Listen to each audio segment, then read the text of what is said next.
నమస్తే రమగారు. నమస్తే జయ. రమగారు, మనం రామాయణ మహాభారత భాగవతాల గురించి వింటూ ఉంటాము. చాలామంది పెద్దలు ఉన్నారు మనకి. మీరు కూడా చాలాసార్లు మనం మాట్లాడుకున్నాం. అయితే భాగవతం ఒక సిరీస్ కింద చేద్దామని నాకు అనిపించిందండి. భాగవతంలో అసలు తెలుసుకోవాల్సిన విషయాలు, ఒక వ్యక్తికి కావాల్సిన లక్షణాలు, కర్తవ్యం, విధులు, విధానాలు అన్నీ ఉన్నాయి. దాన్ని మనం ఏమైనా ఒక సిరీస్ కింద తీసుకెళ్ళగలుగుతామా? తీసుకెళ్ళచ్చు. అంటే ఎట్లా భారతం రామాయణం చేసుకుంటాము సిరీస్గా, అలాగే భాగవతాన్ని కూడా చేసుకోవచ్చు. రామాయణ భారతాలేమో ఇప్పుడు రామాయణంలో రాముల వారి గాథ, రాముని అయనము, ప్రయాణం, ఆయన ఎట్లా వెళ్ళాడు, ఎలా వచ్చాడు, ఎట్లా భార్యను రక్షించుకున్నాడు, ఏ రకంగా ధర్మ సంస్థాపన చేశాడు, అవతార పరిసమాప్తి, ఎలాగ అవతారం తీసుకున్నాడు, అవతారం తాలూకు ప్రయోజనం ఏమిటి, అవన్నీ చేసి చివరికి పరిసమాప్తిని కూడా మనకి రామాయణంలో కనపడుతుంది. ఒక్క రాముడే ప్రధాన కథానాయకుడు. రాముడి పూర్వ ఉత్తర గాథలు కొంచెం మనకి కనిపిస్తాయి. మధ్యలో మనకి వాలిని పరిచయం చేస్తారు, ఆంజనేయ స్వామిని పరిచయం చేస్తారు, సుగ్రీవుడిని పరిచయం చేస్తారు, వాళ్ళతో ఒక గాథ. ఈ ముందు అంతవరకు వెళ్ళే వరకు అంతా రాముడి కథగానే కనపడుతుంది. అక్కడి నుంచి మళ్ళీ మధ్యలో జటాయువు కనిపిస్తాడు, తర్వాత సంపాతిది ఒక పాత్ర కనపడుతుంది, ఈ రావణాసురుడు, అతని కుటుంబము, అతని వ్యవహారం. కానీ మొత్తం అందులో నాయకమణి రాముడే. మహాభారతం తీసుకుంటే మహాభారతానికి మనకి ప్రధానమైన ఘట్టాలు కురుపాండవులు, వాళ్ళిద్దరు కౌరవులు పాండవులు కొట్టుకోవటం, చివరికి రాజ్యాధికారం చేజెక్కించుకోవటం. అవును. దీంట్లో భగవంతుడు ధర్మ సంస్థాపన కోసం ఏం ప్రయత్నం చేశాడు ఏమిటి అవి చూపిస్తారు. పూర్వగాథలు ఎన్ని కథలుంటాయో, ఆది పర్వం నిండా కథలు. ప్రతి పర్వంలోనూ ఈ పాండవుల చుట్టూతా రకరకాల గాథలు అల్లుకుని ఆ కాలపు అనేక రకాల రాజ్యాల గాథలన్నీ మనకి కనిపిస్తాయి. అటు రామాయణంలో కానీ ఇటు భారతంలో కానీ భక్తి ఒక అండర్ కరెంట్గా కనపడుతుంది. రామాయణపు మొదటి దాంట్లో, మొదటి బాలకాండలో విశ్వామిత్రుడు కనిపిస్తాడు. ఆయన గట్టివాడుగా, కానీ ఆయనది భక్తిగా చూపిస్తున్నట్టు మనకు కనిపించదు. అవును. రాజుకి ప్రజలకి ఉన్న స్నేహము ఆపేక్ష, తండ్రి పిల్లల మధ్యలో ఉండే స్నేహము ఆపేక్షలు, తర్వాత భార్యాభర్తల మధ్య ఉండే మానవ సంబంధాల్లోవే కనిపిస్తాయి. కానీ ఇందులో భక్తి భావాలు తీవ్రంగా ఉన్నట్టుగా మనకి ఎక్కడ పెద్దగా కనిపించదు.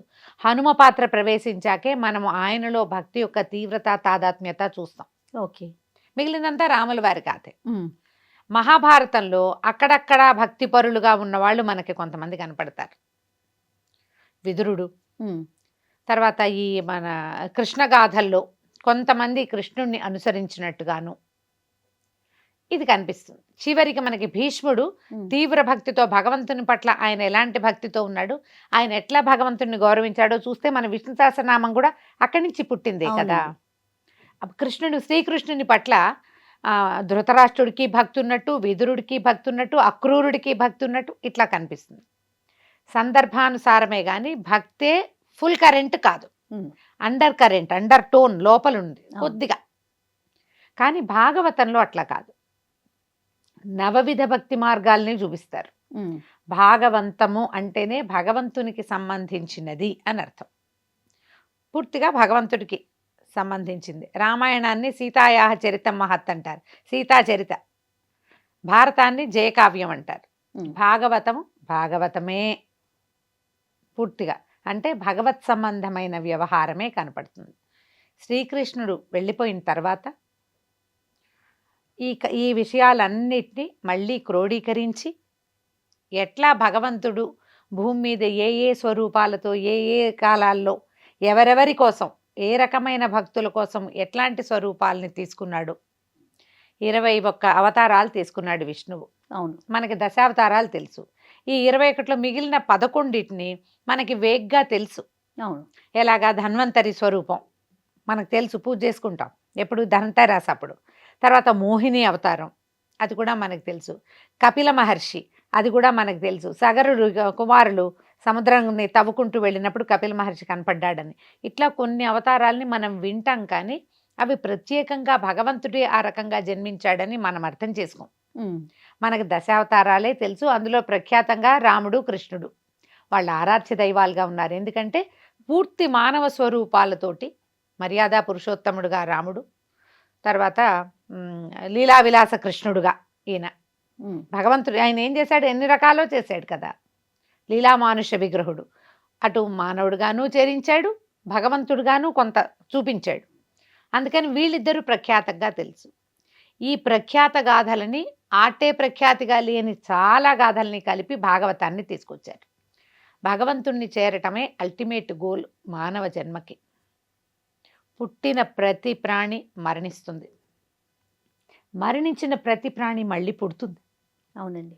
ఈ మళ్ళీ పుట్టకుండా, ఈ జనన మరణ చక్రం సైకిల్ తిరక్కండా ఎక్కడి నుంచి పుట్టామో, ఎవరి వల్ల పుట్టామో అతనినే చేరటమే మోక్షం. ఈ మోక్షానికి ప్రతి మానవుడు ప్రయత్నం చేస్తాడు. ఏ స్టేజ్లో వాళ్ళకి ముముక్షువులుగా అంటే మోక్ష సాధన కోసం ప్రయత్నించాలి అనేది వస్తుంది అనేది తెలీదు. 100 జన్మలు ఎత్తిన తర్వాత రావచ్చు, ఉమ్, వస్తుంది కాదు, రావచ్చు. ఈ భక్తి నవమిధ మార్గాలు ఉన్నాయి కదా, వీట్లల్లో ఏ మార్గాన్నైనా ఎవరైనా ఎప్పుడైనా పట్టుకోగలిగితే, ఆ పట్టు బలమైన పట్టుగా మారితే అప్పుడు మోక్ష సాధనకి వెళ్తాం. మనకి 2 న్యాయాలు చెప్తారు, మర్కట కిశోర న్యాయం, మార్జాల కిశోర న్యాయము అని. ఉహు, మర్కట కిశోరము అంటే కోతి దాని పిల్ల, మర్కటం అంటే కోతి, కోతే కదా. కిశోరం అంటే కోతి పిల్ల. ఈ మర్కట కిశోరం కోతి పిల్ల పుట్టంగానే తల్లిని ఇట్లా కరిచి పట్టుకుంటుంది. ఉమ్, ఆ తల్లి ఎగురుతుంది, దూకుతుంది, ఆ చెట్టు ఎక్కుతుంది, ఈ చెట్టు ఎక్కుతుంది, ఎంతంత పరుగులు పెట్టినా ఆ పిల్లని పిల్లలనే పట్టుకోదు, పిల్లని పట్టుకోదు, పిల్లే తల్లిని తల్లిని పట్టుకుని ఉంటుంది. పట్టుకుంటుంది. అవునండి. అసలు దాని పట్టు దాన్ని ఎంత లాగినా చెయ్యి విడవదు తెలిసిన. అది తల్లిని విడిచే వయసు వచ్చాక దానంతట అది విడిచిపెడుతుంది. ఆ, అది తల్లిని కరుచుకుందంటే దాన్ని పీకలేం మనం. ఎందుకు, తల్లే పీకి పడేలేదు దాన్ని, వదలదు. ఇలా భగవంతుణ్ణి పట్టుకునే భక్తి ఒకటి. మార్జాల కిశోర న్యాయం అని రెండోది ఉంది. ఈ మార్జాల కిశోరం ఏంటంటే పిల్లల్ని పెడుతుందా, ఆ, పిల్లి పళ్ళు గోళ్ళు ఎంత పదునుగా ఉంటాయో, పిల్లి పళ్ళు తళుక్కుమంటాయి, భలే కొసగా ఉంటాయి. కానీ ఈ పుట్టిన పిల్లని మెడ మీద ఇట్లా పట్టుకుని మెడ దగ్గర పట్టుకుంటుంది. మీరు పిల్లల్ని పట్టుకెళ్ళేటప్పుడు చూసి తీరాలి. అది ఆ, ఆ పళ్ళు గుచ్చుకుంటాయి అనిపిస్తుంది మనకి, ఆ, ఏమవదు. ఆ పిల్లని ఇట్లా మెడ దగ్గర పట్టుకుని మోసుకుపోతుంది అది ఎక్కడికైనా సరే. ఈ పిల్ల, పుట్టిన పిల్ల దాని శరీరాన్ని తల్లి మీద వదిలిపెట్టేస్తుంది. తల్లి ఎక్కడికి ఈడ్చుకుపోయినా దానికి ఓకే. ఉమ్, అమ్మో నాకు నెప్పెడుతుందని కూడా అందు. మనుషులు ఇట్లా నన్ను ఎవరైనా మోక్ష మార్గానికి తీసుకెళ్ళాలనుకుంటారు, అలా తీసుకెళ్ళబడరు. ఉమ్, తీసుకెళ్ళబడరు. కేవలం గురువు అట్లా మోసుకెళ్తాడు కొంత దూరం, తర్వాత నువ్వు పట్టుకోవాలి. అవును. ఆ పట్టుకోవాలంటే ఈ భక్తి రకరకాలుగా వెళ్తుంది. మార్గాలు 9 రకాలు చెప్తారు. ఈ 9 రకాల్లో కేవలం మనం ఇప్పుడు చేయగలిగేది, మనం భగవంతుడితో సఖ్యం చేయలేము, దాస్యం చేయలేము, ఏమీ చేయలేము. ఇప్పుడు మనం చేయగలిగేవి 2 నామస్మరణ. రకాలు, శరణాగతి, స్మరణ. ఈ 2 చేయగలుగుతాం ఈ కాలంలో.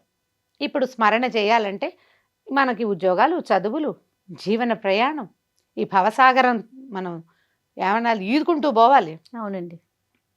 ఇప్పుడు పూజ ఎట్లా కుదురుతుందండి అంటారు. నోరుంది, బుద్ధుంది, ఉన్నాయి కదా. ఉమ్, లోపల భగవన్నామ స్మరణ చేసిన వాడు కూడా ఈ మోక్షాన్ని వైపుకి వెళ్ళగలుగుతాడు. ఆ స్మరణ ఎట్లా చేయాలి అని చెప్తుంది భాగవతం. వాహ్. ఎట్లా భగవంతుణ్ణి పట్టుకోవాలి, అదేదో కష్టసాధ్యమైంది కాదు, పరమ సులువైన మార్గాన్ని కూడా బోధిస్తుంది. చాలా కష్టం, తపస్సు చేయొచ్చు. ఇప్పుడు ఎవరు చేస్తాం తపస్సు? కందమూలాలు తింటూ అక్కడెక్కడో అడవిలో కూర్చుని శరీర మార్గాన్ని విడిచిపెట్టి, ఆహారం లేదు, గాలి లేదు, నీళ్ళు లేవు, మనకేం అక్కర్లేదు, ఓ శరీరం ఎండిపోయినా పర్వాలేదని అనుకుంటామా? పూజ అనగానే ముందు మేకప్ మొదలు పెడతాం మనం. మరి గుళ్ళోకి వెళ్ళాలంటే దేవాలయ దర్శనం ఎట్లా కొట్లా వెళ్ళంగా చక్కగా తయారయ్యి శుభ్రంగా మేకప్ అయ్యి మంచిగా నగలు వేసుకుని, మగవాళ్ళు కూడా నగలు ధరించి ఈ శుభ్రంగా వెళ్ళమన్నారు, కానీ అలంకరించుకుని వెళ్ళక్కర్లా. కానీ మనం అలంకారం చేసుకుని వెళ్తాం.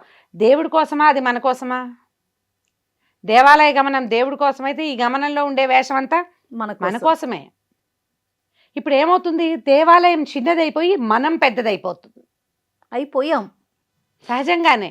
ఇప్పుడు దేవాలయమే పెద్దదిగా ఉండాలంటే నువ్వు అక్కడెక్కడికో పరిగెత్తద్దు, నీ దేహమే దేవాలయం. మనసు లోపల భగవద్ధ్యానం ఎట్లా చేయొచ్చు, ఎలా చేయాలో, ఇట్లా చేసిన వాళ్ళు ఎవరెవరు ఎలా ఎలా తరించారో మనకి చూపిస్తుంది భాగవతం. అయితే ఇందులో పురాతన కాలపు కథలు కాబట్టి పురాణం కదా, ఇది పాతది కదా, అట్లా మనం చేయలేకపోవచ్చు. ఈ కాలానికి తగిన కొన్ని విధానాల్ని మనం అలవర్చుకోవచ్చు. దాంట్లో పురాణ శ్రవణం ఒక ప్రత్యేకమైన పద్ధతి. నువ్వు ఏదైనా సరే, కార్తీక మాసం కార్తీక పురాణం విను, మాఘ మాసం మాఘ పురాణం విను, వైశాఖ మాసంలో వైశాఖ పురాణం వినొచ్చు. ఎప్పుడు ఏదో ఒకటి వినాలి. విన్న తర్వాత నువ్వు ఇప్పుడు మంచి విషయాన్ని చెవులతో విన్నాక ఏదైనా చెడ్డ విషయం వినేటప్పుడు అది తప్పని నీకు అర్థమవుతుందా అవదా? ఖచ్చితంగా అండి. మనకి ఎలా గుర్తొస్తాయి నీతి కథలో పురాణ కథలో? మనం ఎందుకు వింటాము? ఇవి వినడం వల్ల ఏదైనా ఒక పొరపాటు జరిగేటప్పుడు ఇది తప్పని అక్కడ చెప్పారు. మానవ మేధ ఎట్లాంటిది? 11-12 కంప్యూటర్ల కంటే పెద్దది. దీనికి జ్ఞాపకము ఉంటాయి, సమయస్ఫూర్తి ఉంటుంది మనుషులకి. ఈ సమయాన్ని గుర్తొస్తుంది, ఇలాంటిదే ఈ కథలో చెప్పారు, ఇది చేయకూడదు. నీతి కథలు అందుకే చెప్తాం. అవునండి. నీతి కథలేమో మన జీవిత ప్రయాణంలో ఉపయోగపడతాయి. పురాణ గాథలేమో మన ఏమంటారు, మన దేవుడి వైపుకి నడిచే నడకకి హెల్ప్ చేస్తాయి. స్పిరిచువల్ పాత్కి ఇవి ఉపయోగపడతాయి. వింటూ ఉంటే క్రమంగా మనకి కొంత అర్థమవుతుంది. మన జీవన ప్రయాణం ఏదోగో దేనికోసం అర్రులు చాచి పరిగెడతాం, అవి తగ్గిపోతాయి. అయితే భాగవతం వ్యాస భగవానుడు రాసినప్పుడు సంస్కృతంలో రాయబడింది. చాలా పెద్దదే, ఎన్నో వేల శ్లోకాలు ఉన్నాయి, ఎన్నో గాథలు కనిపిస్తాయి అందులో. ఈ అన్ని స్కంధాలలో రాయబడిన దాన్ని పోతనామాత్యులు తెలుగులోకి రాశారు. తెలుగు భాగవత పద్యాలు రాని వాళ్ళు అసలు తెలుగువాడే కాదంటారు పెద్దవాళ్ళు. కొన్నైనా భాగవత పద్యాలు రావాలి, మనకి నేర్చుకోవాలి. అవునండి. పద్యాలు నేర్పించే ప్రక్రియ కూడా ఏదైనా చేసి చూద్దాం తర్వాత సంగతి. కానీ పద్యాలు నేర్చుకోండి, సంస్కృతమైనా తెలుగు అయితే చక్కగా మన నోరు బాగా తిరుగుతుంది, మనకు అర్థమవుతుంది, ఒక సంతోషం కలుగుతుంది, ఏదైనా అర్థమైతే బాగుంటుంది కదా. అవునండి. అయితే ఈ పోతనామాత్యులు చేసిన దాంట్లో కొన్ని స్కంధాలు వారు చేయలేదని, కొన్ని వారి శిష్యులు తర్వాత కొంతమంది చేశారని చెప్తారు. మనం 1, 2, 3, 4 ఇట్లా వరుసగా వెళ్ళక్కర్లా. ప్రతి స్కందంలోనూ ఉన్న గాథలని లైన్గా చెప్పుకుందాం. కొన్ని బుజ్జిబుజ్జివి చిన్న కథలు, కొన్ని పెద్ద కథలు కూడా ఉంటాయి. ఈ కథల్లో మనకి ఏం కనిపిస్తాయి? ధ్రువోపాఖ్యానం కనిపిస్తుంది. ధ్రువోపాఖ్యానం మనకు తెలుసు కదా. అవునండి. తర్వాత ఏమో గజేంద్ర మోక్షం కనిపిస్తుంది, ప్రహ్లాద చరిత్ర కనపడుతుంది, ఎన్నో. వీటిలో శ్రీకృష్ణుడు శ్రీరాముడు అందరూ అన్ని గాథలు కనిపిస్తాయి. వరుసగా చెప్పుకుందాం, ప్రతి స్కందం వైజ్ గానే వెళ్దాము. మొత్తం టాప్ టు బాటం అట్లా లైన్ గా చెప్పను నేను. ఓకే. కానీ ఈ స్కందంలో ఉన్న గాథ అయిపోయాక వచ్చే స్కందంలో వెళ్దాం. అయితే దీనికి భాగవతం మొట్టమొదట భూమి మీదకి ఎలా వచ్చింది అనేది ఒకటి తెలుసుకోవాలి మనం. వ్యాస భగవానుడు తన కుమారుడైన శుక మహర్షికి చెప్పారట. ఈ విషయాన్ని సూత మహాముని తెలియజేశాడు. నైమిసారణ్యానికి ఆయన వచ్చినప్పుడు ఋషులందరూ అడిగారు, ఈ జీవితాన్ని ఇలా తరింపజేసే మార్గం ఏదైనా చెప్పమంటే భాగవతం తరింపజేసే మార్గం అని ఆయన చెప్పాడు. ఇది ఎవరు చెప్పారంటే మొట్టమొదట సుక మహర్షి ఈయనకి పరీక్షిత్ మహారాజుకు చెప్పాడు. ఈ పరీక్షిత్తు ఎవరు? ఈ కథా ప్రారంభం ఇట్లా అవుతుందన్నమాట. అయితే ఈ పరీక్షిత్ మహారాజు ఎవరు? పాండవుల యొక్క మనవడు. ఇంచుమించు కురుక్షేత్ర సంగ్రామం పూర్తయిపోయాక దుర్యోధనుడు ఇంకా అందరూ అయిపోయారు, నేను ఒక్కడనే మిగిలాను, ప్రాయోపవేశం చేస్తానని ఆయన వెళ్ళి ఒక మడుగులో ఉండిపోయాడు లోపల. దాక్కోవటం అనకూడదు, ఇక ప్రాణాలు వదిలిపెట్టి చేయడానికి జలస్తంభన విద్యతోటి నీటి అడుగున ఉండిపోయాడు. ఆయనకు తెలిసింది అందరు చచ్చిపోయారు, ఎవరు లేరు. ఆయన్ని వెతుక్కుంటూ అశ్వత్థామ వీళ్ళు వెళ్ళారు. కృపాచార్యుడు, కృతవర్మ, అశ్వత్థామ ముగ్గురు వెతుక్కుంటూ వెళ్ళారు. వెళ్ళి ఆయన్ని చూశారు. పరమ దుఃఖంతో అశ్వత్థామ దుర్యోధనుడు చిన్నప్పటి నుంచి ఒకే చోట పెరిగారు. వాళ్ళ గురుపుత్రుడు కదా, ద్రోణాచార్యుల కుమారుడు అశ్వత్థామ. ద్రోణాచార్యుడు దేశం వదిలిపెట్టి వెళ్ళల, పాండవులు బోళ్ళని ఊళ్ళు తిరిగారు, కానీ ఈ అశ్వత్థామ మాత్రం చిన్నప్పటి నుంచి కౌరవులతో పాటే ఉన్నాడు. తండ్రికి పాండవులంటే ప్రీతి, కానీ ఇతనికి స్నేహం కౌరవులతోటే ఉంది. అతను చెడ్డవాడు, క్యారెక్టర్ చెడ్డదని నేను చెప్పట్లేదు, భారతం కూడా అట్లా చెప్పదు మనకి. కానీ వీళ్ళతో పాటు ఉండటంతో ఈ దుర్యోధనుడితోటి తీవ్రమైన స్నేహం ఉంది. తమ రాజు కదా. అవును. ఇలాగ అన్ని సర్వం కోల్పోయి, రాజ్యం పోగొట్టుకుని, అన్నదమ్ములందరూ చనిపోయి, పెద్దలంతా పోయి, ఈ ప్రాణావశిష్ట స్థితిలో ఉన్న దుర్యోధనుడిని సంతోష పెట్టడానికి పాండవులందరినీ చంపేస్తానని చెప్పాడు. ఆ సమయంలో పాండవులు అక్కడ లేకుండా చూసి రాత్రిపూట అర్ధరాత్రి శిబిరాల్లోకి జొరబడి పాండవుల శిబిరాల్లోకి వెళ్ళిపోయి పాండవుల యొక్క కుమారులు 5 ఉప పాండవులు, ద్రౌపదీదేవి కుమారులు, ఈ 5 చంపేశాడు. ద్రౌపదీదేవి సోదరుడు, ద్రోణాచార్యుడి మరణానికి కారణమైన ద్రుపద రాజకుమారుడు ధృష్టద్యుమ్నుని కూడా సంహరించేశాడు. నిద్రలో వాళ్ళు పడుకుని ఉన్నారు, వీళ్ళు చంపేశారు. బయటికి వచ్చిన వాడిని వచ్చినట్టు మొత్తం పీనిగల కుప్ప చేసేశారు పాండవుల శిబిరాలని. తెల్లవారాక వచ్చి చూసుకున్నారు. వాళ్ళు చూసుకుంటే కుమారులు మరణించున్నారు, దుష్టద్యుమ్నుడు మరణించాడు. ఓ పెద్దగా ఏడ్చింది ద్రౌపదీదేవి, మీరు గెలిచేం ప్రయోజనం, నా కుమారులు చచ్చిపోయారు, మా తమ్ముడు చనిపోయాడు, సోదరుడు కదా ఆమెతో పాటు పుట్టాడు యజ్ఞంలో ఎంచి. ఆయన జన్మే ద్రోణుణ్ణి చంపటం కోసం జరిగింది. దుష్టద్యుమ్నుడి పుటకే అందుకు ద్రుపదరాజు 2 కోరికలతోటి యజ్ఞం చేశాడు. అర్జునుడిని పెళ్లి చేసుకునే కుమార్తె, ద్రోణాచార్యుడిని సంహరించే కుమారుడు కావాలి అని అడిగితే కవచంతో జన్మించాడు దుష్టద్యుమ్నుడు అగ్నికుండంలో ఇంచి. ఈవిడ 16 ఏళ్ళు, 16 వర్ష ప్రాయ, వివాహానికి యోగ్యమైన సౌందర్య స్వరూపాలతోటి పుట్టింది ద్రౌపదీదేవి. యాజ్ఞసేని అంటారు ఆమెను. యజ్ఞంలోంచి పుట్టింది. అలాగే పసిబిడ్డగా రాల, సీతాదేవల్లే చంటిపిల్లగా దొరకల, వివాహయోగ్యమైన పుత్రికగా జన్మించిందని చెప్తారు భారతం ప్రకారం. అతను వచ్చిందే అందుకు. ద్రోణాచార్యుని చంపేశాడు, ఇతను కూడా చచ్చిపోయాడు. ఇక ఈవిడ దుఃఖించింది విపరీతంగా. ఇతన్ని పట్టుకోవాలి అశ్వత్థామనని పరిగెత్తారు. ఇతను వీళ్ళందరినీ చంపేశాక అతనికి అసహ్యము, సిగ్గు, భయము కలిగినాయి. ఆయన యుద్ధం ప్రదేశాన్ని, కురుక్షేత్రాన్ని విడిచిపెట్టి వ్యాసుల వారి ఆశ్రమానికి వెళ్ళిపోతున్నాడు. వెంబడి పడి పట్టుకున్నారు. పట్టుకుంటే అతను ఏం చేశాడు, ఊరుకోలేదు. అపాండవ మగుగాక అని ఒక బాణం వేశాడు, ఒక మంత్రాన్ని, అస్త్రాన్ని విడిచిపెట్టాడు. అంటే పాండవుల స్త్రీల గర్భాలలో ఉన్న శిశువులు కూడా గర్భస్రావం అయిపోయేలాంటి ఒక బాణం పడింది. ఈ పట్టుకున్నారు, చంపేద్దాం అనుకున్నారు. కానీ ద్రౌపదీదేవి ఒప్పుకోలేదు. నా కుమారులు పోయి నా భర్తలు ఉన్నారు, గురుపత్నికి గురువు లేడు, కుమారుడు కూడా లేకపోతే ఆమె దుఃఖంతో ఏమైపోతుంది, వదిలిపెట్టేయండి అంటే తలలో ఒక మణి ఉంది. శిరస్సు జుట్టు తీసేసి తలలో ఒక మణితో పుట్టాడట అశ్వత్థామ. ఆ మణిని తీసుకున్నారు, ప్రాణాలతో విడిచిపెట్టేశారు అశ్వత్థామని. ఈ విడిచిపెట్టేసినప్పుడు ఈ అపాండవమగా కానీ బ్రహ్మశిరోనామకాస్త్రం అని ఒక అస్త్రాన్ని వేశాడు. ఆ అస్త్రాన్ని వేయటం వచ్చు కానీ వెనక్కి తీయటం రాదు. బ్రహ్మశీర్షం అంటారు దాన్ని. అర్జునుడికి వచ్చు. అప్పుడు ఈ భూమంతా దద్దరిల్లిపోతుందని కృష్ణుడు, బ్రహ్మదేవుడు, వీళ్ళంతా నారదుడు ఆయనకి నచ్చజెప్పి అస్త్రాన్ని వెనక్కి తీయించారు. కృష్ణుడు, నువ్వు ఇలాంటివి పనిచేసావు, శిశుహంతవి, నువ్వు చిన్నపిల్లల్ని చంపేశావు, పైగా నిద్రలో ఉన్న వాళ్ళని సంహరించేవాడు, బ్రాహ్మడికి తగిన పనేనా ఇది అని చెప్పి, నువ్వు బతుకున్నంతకాలం ఒంటి నుంచి దుర్గంధం వస్తుంది, చీము, రసి, వ్రణాలతోటి నువ్వు జీవిస్తావు, నువ్వు మరణించవని అతన్ని వదిలిపెట్టేశాడు. అందుకే మనం సప్త చిరంజీవుల కథలో అశ్వత్థామ కథ చెప్పుకుంటాం. అశ్వత్థామతోటే మొదలవుతుంది. కానీ అశ్వత్థామ మిగిలిన వాళ్ళలాగా అద్భుతమైన చిరంజీవి కాదు, శాపగ్రస్తుడు. కృష్ణుడి శాపమే. అతను వెళ్ళిపోయాడు. ఈ ఇది ఉంది కదా మణిని, ధర్మరాజు తన కిరీటంలో వేయించుకున్నాడు. కొంతకాలం ఇట్లా గడిచింది. ఎప్పుడైతే అపాండవముగా కానీ అస్త్రం వేయబడిందో, ఉత్తరా గర్భంలో అభిమన్యుడి భార్య అయిన ఉత్తర గర్భంలో ఉన్న శిశువు మీదకి వెళ్ళింది. అది ఏడ్చిందట, నాకు శిశువు మీదకి ఏదో జరిగిపోతున్నట్టు అనిపిస్తుంది, నన్ను రక్షించమంటే. ఆయన ఏం చేశాడు, కృష్ణ పరమాత్మ, మొత్తం అందరూ పోయారు, వీళ్ళ వంశాన్ని మీద మగపిల్లలంతా వెళ్ళిపోయారు. అభిమన్యుడు పోయాడు, ఉప పాండవులు పోయారు, ఇంకా మగపిల్లలు ఏరి, వీళ్ళ తర్వాత రాజ్యం ఎవరు తీసుకుంటారు? అందుకని ఉత్తరాగర్భంలో ఉన్న శిశువుకి చక్రం అడ్డు వేసి ఆ బ్రహ్మశిరస్సుని, ఏదైతే అపాండవమగా అనే మంత్రంతో అభిమంత్రించబడిందో దానిని ఆపేశాడు. అట్లా ఈయనతోటి రక్షింపబడ్డాడు. విష్ణువు చేత రక్షింపబడ్డాడు కాబట్టి విష్ణురాతుడు అని పేరు పెట్టారు. ఆయన రక్షించబడ్డాడు. తర్వాత తనని రక్షించింది ఎవరు అని అతను అందరినీ చూస్తున్నాడట. పరీక్షగా చూస్తున్నాడని పరీక్షిత్తు అని పేరు పెట్టారు. ఈ 2 పేర్లతోటి అతను రాజు అయ్యాడు. 35 సంవత్సరాలు కురుక్షేత్రం తర్వాత ఈ కుమారుణ్ణి, పరీక్షిత్తుని మనవడికి రాజ్యం ఇచ్చి పాండవులు కృష్ణుణ్ణి కలుసుకోవడానికి వెళ్ళిపోయారు. ఎందుకంటే కృష్ణ నిర్యాణం తర్వాతే పరీక్షిత్తుకి రాజ్యం వచ్చింది.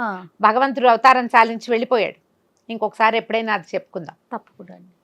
కృష్ణుడు వెళ్ళిపోవటం మౌసల పర్వం అంటారు మహాభారతంలో, చెప్దాం అది ఒకసారి. ఎప్పుడైతే ఇది జరిగిందో పాండవులు కూడా కుమారుడికి, మనవడికి రాజ్యం ఇచ్చి వెళ్ళిపోయారు. పరీక్షిత్తు అద్భుతమైన రాజుగా ఉన్నాడు. తన పితామహులు ఎలా అద్భుతంగా రాజ్యం చేశారు, ఆయన కూడా అలాగే చేశాడు. తర్వాత ఆయన దిగ్విజయ యాత్ర చేశాడట. ఎప్పుడైతే ఈ మన 4 యుగాలు కదా, ఈ యుగ పరిసమాప్తి అవుతూ ఉండగా కలియుగం, కలి ప్రవేశించాడు. అప్పటికే కలిపురుషుడు లక్షణాలు ఉన్నాయి, దుర్యోధనుడికి వాళ్ళకి ఉన్నాయి కదా. ఆ కలి ఈయన వెళ్తున్న దారిలో, ఈయన దిగ్విజయ యాత్రలో ఒక శూద్ర వేషాన్ని ధరించి 4వ జాతి వాడిలాగా కనపడి ఆవుల్ని తంతున్నాడట. ఆవుల్ని తంతు ఉంటే అతను తన్నిన తన్నుకి ఒక వృషభం, ఒక ఎద్దు ఆంబోతంట పడిపోయిందట. ఈయన వెంటనే ఆపి అతన్ని శిక్షించబోయాడు. శిక్షించబోయి అతన్ని పట్టుకుని, ఎవరైతే కలి ఈ స్వరూపంలో ఉన్నాడో అతన్ని పట్టుకుని ఈ ఆవుని ఎద్దుని అడిగాడు, అమ్మ నిన్ను కొట్టిన వాడిని ఎలా ఏం చేయమంటావు, ఏం శిక్షించమంటావు అని అంటే ఆవిడేం చెప్పిందట, అయిపోయింది కృష్ణుడు తిరిగిన భూమి గోరూపాన్ని ధరించి ఉందట భూమి. అప్పుడు కృష్ణుడితో పాదస్పర్శతో పునీతమయ్యాను, కృష్ణుడు వెళ్ళిపోయిన తర్వాత ఇంకా వచ్చేది కలే, ఇక ఇలాంటి వాళ్ళే ఉంటారు. ముందంతా ఎలా అయింది, 4 పాదాలను నడిచింది. అవును. తర్వాత కృతయుగానికి వచ్చేసరికల్లా, కృతయుగం నుంచి త్రేతాయుగానికి వచ్చేసరికి 3 పాదాలు అయింది ధర్మం. ద్వాపరంలో 2 పాదాలు ఉంది. ఇప్పుడు కలి కేవలము సత్యంతో మాత్రమే నడుస్తుంది.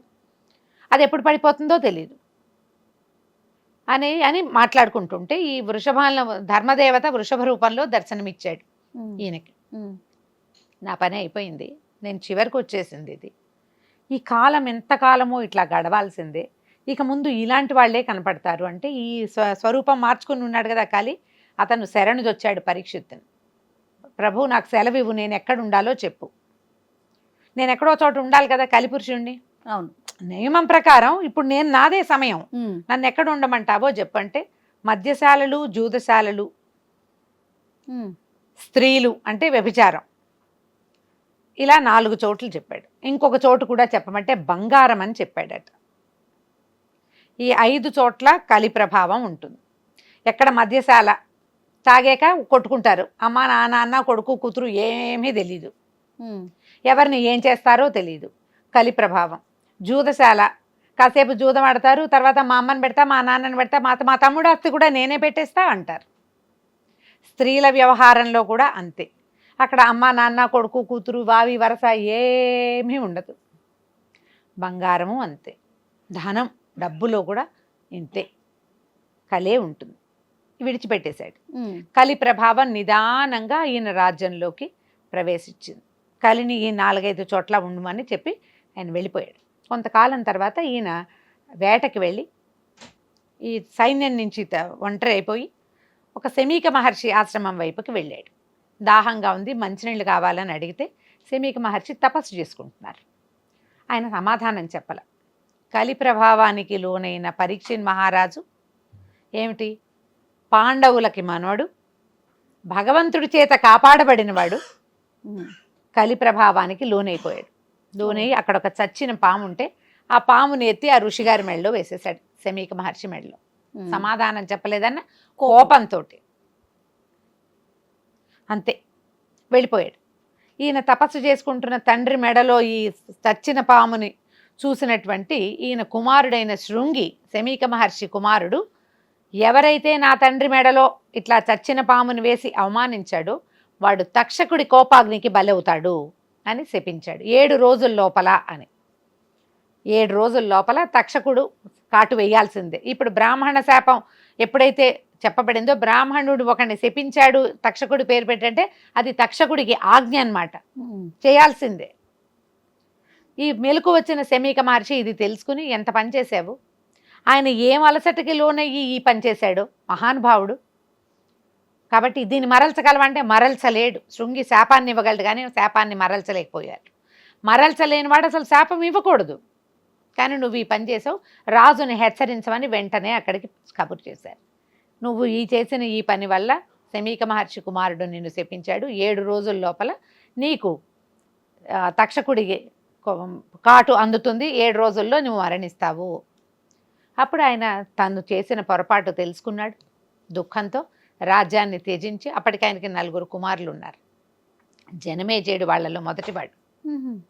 కుమారుడికి రాజ్యం అప్పచెప్పి గంగా ప్రవేశం చేద్దాం అనుకున్నాడు. ప్రాయోపవేశం చేసేస్తా, నా అంతటి నేనే వెళ్ళిపోయి ఆ గంగానది దగ్గరికి వెళ్ళిపోతాను అంటే, అప్పుడు వచ్చిన ఋషులు వాళ్ళు భారద్వాజుడిని, విశ్వామిత్రుని, ఎంతమందో ఋషులు వచ్చారు ఈయన్ని చూడ్డానికి. వస్తే అప్పుడు అడిగాడు, నా చివరికి వచ్చేసింది నా దశ, ఈ చివరి రోజుల్లో నేను మోక్షం కోసం ఏం చేయగలను, పూర్వం ఖట్వాంగుడు అనే ఒక రాజు దేవతలకి బోల్డంత యుద్ధంలో సహాయం చేసేట. సహాయం చేస్తే వాళ్ళు నీకేం కావాలో అడుగు, నువ్వేం కావాలంటే అది ఇస్తామన్నట్ట. అయితే ఈయన ఏమన్నట్ట, నాకేం వద్దు, మోక్షం కావాలి, ఇంకా నాకు జీవన ప్రమాణం ఎంత ఉందంటే ఒక ముహూర్తం ఉందని చెప్పారట. ఒక ముహూర్తమే. ఆ ముహూర్త కాలంలో నువ్వు ఏం చేయతంటే నేను భగవద్ధ్యానం చేసుకుంటానని ఆయన వెంటనే భూలోకానికి వచ్చేసి భగవద్ధ్యానంతో ఒక ముహూర్త కాలం భగవద్ధ్యానంతో మోక్షాన్ని పొందాడు. అట్లా 7 రోజుల సమయం ఉంది కాబట్టి ఈ 7 రోజుల్లో నువ్వు భగవద్ధ్యానం చేసుకోమని చెప్పారు పరీక్షిత్తుకి. అదే సమయానికి భగవత్ ప్రేరితుడైనటువంటి సుఖమహర్షి అక్కడికి వచ్చాడు. వచ్చి ఈ రాజుని సంభావించి, ఆయన ఎట్లాంటి వాడంటే వస్త్రాలు కూడా ధరించడు. సుఖమహర్షి మహాద్భుతమైన వాడు, పుట్టుకతోటి జ్ఞాని, చాలా గొప్పవాడు. ఆయన తన తండ్రి దగ్గర విన్న భాగవతాన్ని, నీకు భాగవతాన్ని చెప్తాను 7 రోజులని, 7 రోజుల్లో మోక్షాన్ని ప్రసాదించాడు పరీక్షిత్తుకి. 7 రోజులు అంటే మనకున్నవి 7 రోజులే చూడు. ఆదివారం నుంచి శనివారం దాకా ఎన్ని రోజులు? 7 రోజులు అంతే. మన మరణం 7 రోజుల్లోనే కదా ఎవరికైనా జరిగేది. 7 days కాదు, ఈ 7 daysలోనే ఏదో ఒక రోజు అవుతుంది. అందుకని అది ఏ రోజైనా కావచ్చు. కాబట్టి భగవద్ధ్యానాన్ని అలవర్చుకోవాలని చెప్తుంది భాగవతం. ఆయన ఈ 7 రోజులు ఇతనికి బోధించారు. మొత్తం భాగవతాన్ని తన తండ్రి ఎలా రాశారో యథాతథంగా అదే విధంగా ఎన్నో రకాల గాథలు, విష్ణుగాథలతోటి, భాగవతోత్తముల గాథలతోటి ఈయనకి పరీక్షిత్తుకి తెలియజేశారు. పరీక్షిత్తుకి సుఖమహర్షి తెలియజేసిన భాగవతాన్ని సూతమహాముని ఈ నైమిసారణ్యంలో ఉన్న అరణ్యాల్లో ఉన్నటువంటి మునులకి తెలియజేశారు. ఆ గాథ మనం చెప్పుకుంటాం. ఇందులో ఎన్నో రకాల గాథలు వస్తాయి. ఇది దీని మొదటి భాగం. ఇక్కడి నుంచి వరుసగా ఒక్కొక్క స్కందంలో ఏమేం గాథలు ఉన్నాయో చెప్పుకుందాం మనం.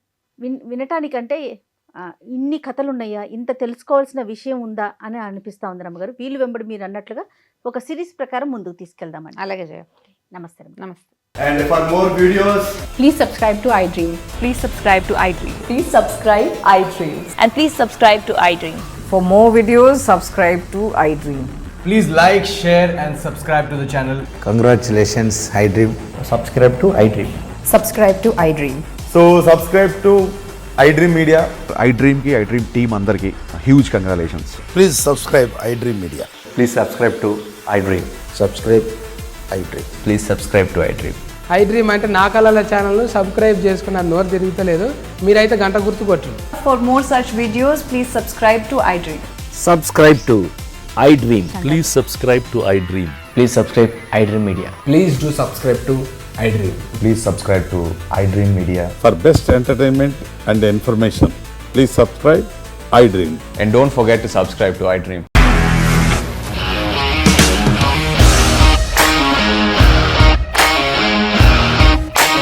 ఇండస్ట్రీలో కమిట్మెంట్ ఇష్యూస్ వస్తే నీకు కూడా వచ్చినట్టు మార్నింగ్ తీసుకెళ్ళాలంటే కొట్టి పడేసాడు.